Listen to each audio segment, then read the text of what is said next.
بسم اللہ الرحمن الرحیم۔ السلام علیکم۔ عمران خان کو منانے کی سنجیدہ کوششوں کا آغاز ہو گیا ہے۔ اس وقت عمران خان کے سامنے کیا تجویز رکھی جا رہی ہے؟ صدر الوی سے ہونے والی عام ملاقاتوں کے بعد کیا بریک تھرو ہو رہے ہیں؟ اس حوالے سے کچھ تفصیلات ہیں، وہ آپ کے سامنے رکھنی ہے۔ زرداری کے خلاف فضل الرحمان نے ایک نیا اتحاد قائم کر دیا ہے۔ یہ اتحاد کن جماعتوں پر مشتمل ہوگا، اس کی تفصیل بھی آپ کے سامنے رکھنی ہے۔ پاکستان کے اندر جو سی پیک ہے اس پر مسلسل سیاست ہوتی رہی ہے، لیکن انڈیا کے اندر بھارت میں جس طرح G20 ممالک کے اجلاس کے بعد امریکہ، سعودی عربیہ اور دیگر ممالک نے اعلان کیا ہے، اس کے پاکستان پر کیا اثرات مرتب ہوں گے، اور یہ جو گیم چینجر منصوبہ ہے اس کے اندر کیا ہونے جا رہا ہے، اس پر بھی مختصراً بات ہوگی۔ امید ہے آپ سماعت کریں گے اور اپنے قیمتی فیڈ بیک سے ضرور آگاہ کریں گے۔ اس وقت پاکستانی میڈیا تو اس حوالے سے مکمل طور پر خاموش ہے کہ دنیا کے 20 امیر ترین ممالک کا بھارت کے اندر اجلاس ہو رہا ہے۔ پاکستان کے جو اس وقت حالات ہیں، یہاں تو اس وقت سیاسی قیدی بنائے جا رہے ہیں، لوگوں کو اغوا کیا جا رہا ہے، گرفتاریاں ہو رہی ہیں، مائنس عمران تحریک انصاف پر کام ہو رہا ہے۔ یہ ساری چیزیں چل رہی ہوتی ہیں، عدلیہ اور ججز جس طرح بے بس ہیں، اور خواتین کے ساتھ کیا ہو رہا ہے، یہ ساری چیزیں چل رہی ہیں۔ لیکن دوسری طرف بھارت کے اندر جو امریکی صدر ہے وہ اعلان کرتا ہے، یعنی آپ نے دیکھا اکنامک کوریڈور جو سی پیک کا ہمارا منصوبہ ہے، اس کے اندر جو چائنا ہے اس کا بڑا عام رول ہے۔ یہ کنیکٹیویٹی ہونی تھی دنیا کے اندر، جو ہے وہ پاکستان کا ایک عام مقام ہونا تھا، لیکن ہماری جو سیاسی لیڈرشپ ہے، ہماری جو اسٹیبلشمنٹ ہے، اس کی ترجیحات شاید اس طرح کی نہیں ہوتی ہے۔ لیکن یہاں پر بھارت کے اندر یہ جو ڈیولپمنٹ ہوئی ہے اور ایک اکنامک کوریڈور بن رہا ہے جو بھارت کو کنیکٹ کر رہا ہے عرب ممالک سے، مڈل ایسٹ سے، پھر یورپ سے، پھر آگے جو ہے وہ اگلی دنیا تک جو ہے وہ امریکنز، اور وہاں تک ساری چیزیں جائیں گی۔ اور اس وقت جو یہ حالات ہیں، یقیناً پاکستانی میڈیا خاموش بھی ہوگا تو انٹرنیشنل میڈیا تو اس پر بات کر رہا ہے۔ تو پریزیڈنٹ جو بائیڈن جو ہے وہ اس کی اناؤنسمنٹ کر رہے ہیں، وہ کہتے ہیں کہ میں اس پر بہت فخر محسوس کرتا ہوں کہ U S, India, Saudi Arabia, UAE، France, Germany, Italy اور European Union finalized a historic agreement for a new India, Middle East, Europe economic corridor. This project is about more than just line tracks. This is a game changer, changing regional investment. اور آگے وہ پوری detail انہوں نے دی ہوئی ہے American president Joe Biden نے، کہ اس کا فائدہ کیا ہوگا، کہ یہ برج جو ہے وہ پورٹس بنائی جائیں گی اور مختلف کانٹیننٹس جو ہے ان کا آپس کے اندر کنیکٹیویٹی ہوگی، اور یہ جو ہے وہ ٹریڈ، ایکسپورٹ، کلین انرجی اور expand access to reliable clean electricity. تو یہ جو ہے وہ بجلی کے منصوبے ہوں گے اس کے اندر، اور کیبلز ہوں گی، پھر آپس کے اندر جو ہے وہ تجارتی روابط ہوں گے۔ تو یہ ایک بڑا بریک تھرو ہے۔ یعنی آپ دیکھیے کہ اس کی اناؤنسمنٹ بھارت نہیں کر رہا، یعنی بھارت وہاں میزبانی کر رہا ہے، لیکن اس کی فخر کے ساتھ امریکن پریزیڈنٹ بھی اناؤنس کر رہا ہے۔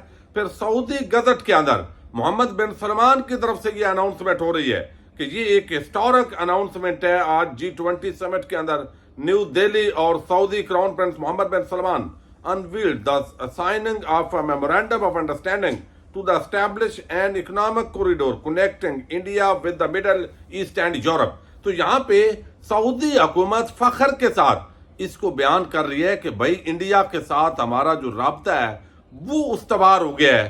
تو پاکستان کے اندر جو ہے وہ آپ پھر ایک اور بڑی عام بات ہے، وہاں پہ کسی آرمی چیف کو یہ کریڈٹ نہیں مل رہا ان ساری چیزوں کا، نہ اسٹیبلشمنٹ کا۔ شاید مجھے اور آپ میں سے تقریباً 99.9% ہمیں علم نہیں ہوگا کہ بھارت کے آرمی چیف صاحب کا نام کیا ہے، ان کے chairman joint chief of staff کا کیا نام ہے، وہاں کے ایئر فورس کے جو چیف ہیں ان کا کیا نام ہے۔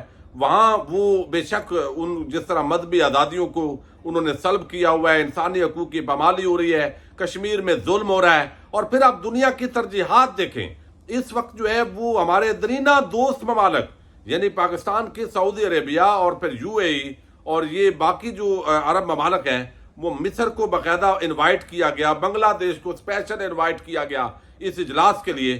تو یہ دوست ممالک جو تھے پاکستان کے، وہ بھارت کی جھولی میں جا کر بیٹھ گئے ہیں اور فخر محسوس کر رہے ہیں.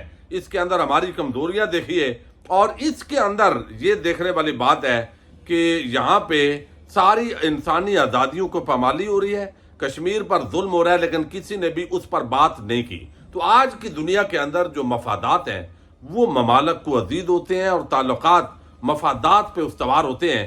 اور ٹیکنالوجی کے اندر جس طرح تمام شعبوں میں بھارت نے پوری دنیا کے اندر ان کے لوگوں نے مختلف پوزیشن پر بیٹھے ہیں, آئی ایم ایف کی ڈپٹی ڈائریکٹر جو ہے وہ کس طرح فخر کے ساتھ بھارت کا امیج وہ سب کے سامنے رکھ رہی ہے, تو یہ بہت کچھ ہمارے لیے سیکھنے والی بات ہے. صرف بد دعائیں دینے سے یہ ہمارے معاملات جو ہے وہ بہتر نہیں ہو سکتے, اور ہمیں اپنی پالیسیز کو کرنا ہے. اور سارا جو کریڈٹ ہے وہ بھارت کی جمہوری حکومت کو جا رہا ہے.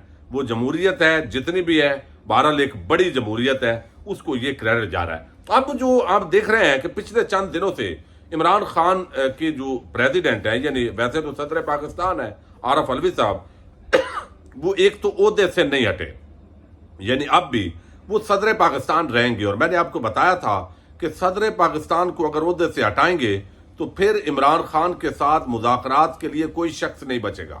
اس لیے صدر علوی صاحب صدارت جاری رکھیں گے. اور اب صدر علوی کے ساتھ آرمی چیف DGI کی ملاقات ہوئی, پھر محمد علی درانی کی ملاقات ہوئی. پھر محمد علی درانی نے بتایا کہ سیاسی ٹمپریچر کو ذرا کم لانا ہے, آگے الیکشن آ رہا ہے, لیول پلینگ فیلڈ ہونی چاہیے, سب کے جو ہے وہ چیزیں ہونی چاہیے. جیسے انہوں نے شہباز شریف سے ملاقات کی. مزمل سہروردی ایک صحافی ہیں, اگرچہ نون لیگی صحافی ہیں, لیکن بہرحال اس کے باوجود ان کی جو انفارمیشن ہے وہ کافی حد تک ہوتی ہے. اب بات یہ کرنے کی کوشش ہو رہی ہے, جو پیشکش عمران خان کے سامنے رکھی جا رہی ہے, یہ بتایا جا رہا ہے کہ اس کے اندر جو عام ترین چیز یہ ہے کہ چونکہ ایک طرف ہم نے جہانگیر ترین کا گروپ بنا دیا اور وہ پارٹی بھی بن گئی, دوسری طرف جو ہے وہ سارا کچھ آپ نے کر دیا. اب یہاں پر ایک پرویز کھٹک کا گروپ بنا دیا, اور ایک وہ اب طبقہ ہے جو اس وقت جیلوں کے اندر ہے PTI کا, اور ایک وہ طبقہ ہے جو جس طرح اسد کیسر ہے, جس طرح عمر ایوب ہے, یا پھر آپ دیکھ رہے ہیں کہ کچھ اور شخصیات ہیں وہ بہر ہیں, علی محمد خان وہ گرفتار نہیں ہے, رہائی ہو چکی ہے. تو اب یہ آفر دینے کی کوشش کی جا رہی ہے اٹک جیل کے قیدی نمبر 804 کو کہ یہ سارے لوگ بھی جو ہے وہ اپنا مدعا بیان کریں کہ ہم نے بھی بڑی قربانیاں دی ہیں, تو آپ مہربانی کریں خان صاحب. اور وہ یہ کہ آپ بھی تھوڑا سا جو ہے وہ مائنس عمران, یعنی عمران خان سیاسی طور پر نااہل ہو چکے ہیں, اگلے الیکشن تک وہ اہل نہیں ہوں گے. پھر جیل کے اندر اگر ہوں گے, مختلف کیسز کے اندر ضمانتیں ہوتے ہوتے بھی وہ جیل میں ہوں گے اگلے الیکشن میں, تو ظاہر ہے الیکشن کمپین بھی نہیں کر سکیں گے. اور اس صورتحال کے تناظر میں تو باقی جو بچی کچی پارٹی ہے اس کو تھوڑی سی سپیس دی جائے, اور سپیس دے کے لیول پلینگ فیلڈ کا نام دیا جائے, تاکہ PTI اقتدار میں بھی نہ آ سکے, عمران خان کے ہوتے ہوئے تو اقتدار میں نہ آ سکے, یعنی وہ اندر ہوں گے, لیکن کوئی اتنی سیٹیں بھی لے لے کہ بالکل جو نون لیگ اور پیپلز پارٹی ہیں وہ سیاسی بدماش بھی نہ بن جائیں. یہ ہمیشہ ہماری سیاست کے اندر جو طاقتور حلقے ہیں وہ مائنس پلس اس طرح کا چلاتے ہیں. تو اب یہ جو آفر ہے وہ بتا رہے ہیں کہ یہ رکھی جائے گی کہ مائنس عمران جو PTI ہے اس کے لیے ہم سپیس دینے کے لیے تیار ہیں. عمران خان صاحب اس کو قبول کریں گے نہیں کریں گے یہ علیحدہ میٹر ہے, لیکن PTI کے لیے بھی اب اس حوالے سے راستے اس الیکشن کے لیے کم ہیں. لیکن میرا خیال ہے عمران خان سے یہ جو NRO لینے کی کوشش ہو رہی ہے شاید وہ یہ NRO نہ دے. اب ایک اور بڑی خبر ہے, اب دیکھیے کل تک جب حکومت میں تھے تو یہ سارے ایک تھے, کرپشن, چور بازاری, ڈکیٹی, قوم کو لوٹنا, مہنگائی کرنا, یہ اس نقطے پر تو ان کا اتفاق ہوتا ہے. لیکن جو ہی اقتدار سے علیحدہ ہوتے ہیں اور آپس میں اختلافات ہوتے ہیں تو پھر یہ ایک دوسرے کے خلاف ہو جاتے ہیں. اب سندھ کے اندر پیپلز پارٹی پچھلے 15 سال سے تو لگاتار قبضہ کیے ہوئے ہے, اور ایک پورا نیٹ ورک جو ہے وہ کرپشن کا بنا چکی ہے. اب چھوٹے موٹے ایکشن ہو رہے ہیں, جیسے ہم سن رہے ہیں کہ وہ فلاں بارڈر پہ اسمگلنگ روک لی گئی ہے, اور فلاں پہ ڈالر بھی پکڑ لیے گئے ہیں, فلاں جگہ سے چینی کا ذخیرہ اٹھا لیا گیا ہے, بجلی مہنگی کرنے والے جو بجلی چوری کرنے والے ہیں ان کو بھی پکڑ لیا ہے. تو یہ ساری باتیں جو ہے یہ میں سمجھتا ہوں ان کا کوئی بڑا فائدہ نہیں ہوگا. یہ ایک تھرتھلی ہے, میڈیا کمپین ہے. ذاتی طور پر میں سمجھتا ہوں اس کی بنیادی وجہ یہ ہے کہ جو اصل اس قوم کو لوٹنے والے ہیں ان کو تو اقتدار سے نوازا گیا, ان کو تو بغض عمران کے اندر اقتدار کے اندر سہولت کاری کی گئی, لوٹا پہلے لوٹتے رہے, اس میں ان کو سزا نہیں ہونے دی گئی. اور پھر سوال یہ پیدا ہوتا ہے کہ اگر آج یہ بارڈر پر چینی، یوریا، باقی چیزیں جو سمگل ہو رہی ہیں وہ روکی جا سکتی ہیں تو یہ پہلے کیوں نہیں روکی گئی؟ پہلے وہاں سے جو بارڈر پہ ذمہ داری کس کی ہوتی ہے؟ پہلے وہ کوئی جیب ایسی چیز تو نہیں ہے کہ کھاد یا چینی جیب میں ڈال کے لوگ آگے چلے گئے، تو وہ بوریوں میں جاتے ہیں، ٹرکوں پہ جاتے ہیں. تو اس کا مطلب ہے کہ اس ملک کے وہ جو ذمہ داران ہیں ان کو کیوں نہیں پکڑا گیا؟